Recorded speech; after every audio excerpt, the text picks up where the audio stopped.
नमस्कार। EPS pension धारकों के लिए हमारे यूट्यूब चैनल पर एक बार फिर से स्वागतम। आइए जानते हैं कि पेंशन में क्या नया अपडेट आया है। 26,000 सैलरी है तो रिटायरमेंट के बाद आपको मृत्यु के बाद पत्नी को कितनी मिलेगी पेंशन। ईपीएस देखने के लिए आप सभी देखते रहिए इस वीडियो को। 26,000 सैलरी है तो रिटायरमेंट के बाद आप मृत्यु के बाद में कितनी मिलेगी ईपीएस पेंशन। ईपीएस पेंशन से जुड़ी कर्मचारियों के लिए, उन परिवारों के लिए कई ऐसी सुरक्षा मिल रही है तो जिसके बारे में बहुत कम लोग जानते हैं। तो ऐसे में एक सुविधा ईपीएस पेंशन से जुड़ती है। तो दरअसल ईपीएसओ की ओर से कर्मचारियों के लिए योजना के तहत रिटायरमेंट के बाद कर्मचारियों के लिए पेंशन देने का सब प्रभाव है। तो हालांकि यदि कर्मचारियों के लिए सेवानिवृत्ति से पहले मृत्यु हो जाती है तो कर्मचारियों के लिए पत्नी या पति और बच्चों के लिए कर्मचारियों के लिए पेंशन योजना में प्राप्त होगी। तो 26,000 से सैलरी है तो रिटायरमेंट के बाद आपको मृत्यु के बाद कितनी मिलेगी पेंशन। सरकार ने वर्ष 1995 में ईपीएस पेंशन योजना शुरू करने का काम किया। तो इसके योजनाओं के लिए नए ईपीएस सदस्यों भी लाभ ले सकते हैं। तो कभी कर्मचारियों के लिए वेतन में लगभग 12% से नियमों की कंपनियों और कर्मचारियों के लिए दोनों के लिए दोबारा ईपीएफ फंड के काटा जाता है। तो कटा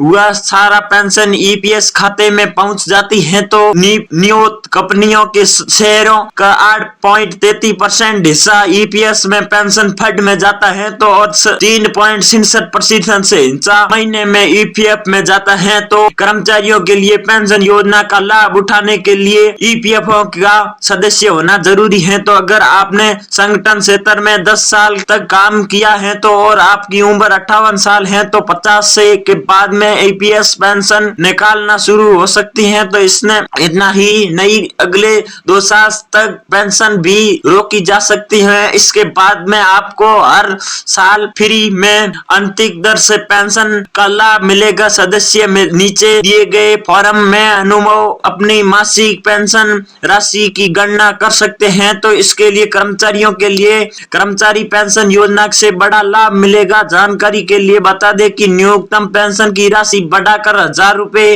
कर दी है। तो मासिक पेंशन योजना वेतन बढ़ाकर 1,500 रुपए करने के लिए निश्चित लिया गया है। तो यदि किसी कारण से सदस्य मृत्यु हो जाती है तो कोई भी निबंधन विभाग नहीं है। तो मृत्यु एनपीएस पेंशन के मृत्यु के बाद 75% से उन बच्चों को मासिक अनाक्ष पेंशन के रूप में दिया जाएगा। तो 26 पेंशन योजना के लिए 25,000 रुपए तक स्वास्थ्य के बाद कर्मचारियों के लिए योजना की राशि कर्मचारियों के लिए सेवा में अवश्य निर्भर करेगा। यदि कर्मचारी है तो 30 वर्ष सेवा कर सकता है। तो मासिक एनपीएस के लिए इस प्रकार पत्नी को मिलेगी 50%। यदि के लिए 25 वर्ष के कम से आयु के बच्चे कर्मचारी हैं तो यही 25% मिलेगी बच्चों को।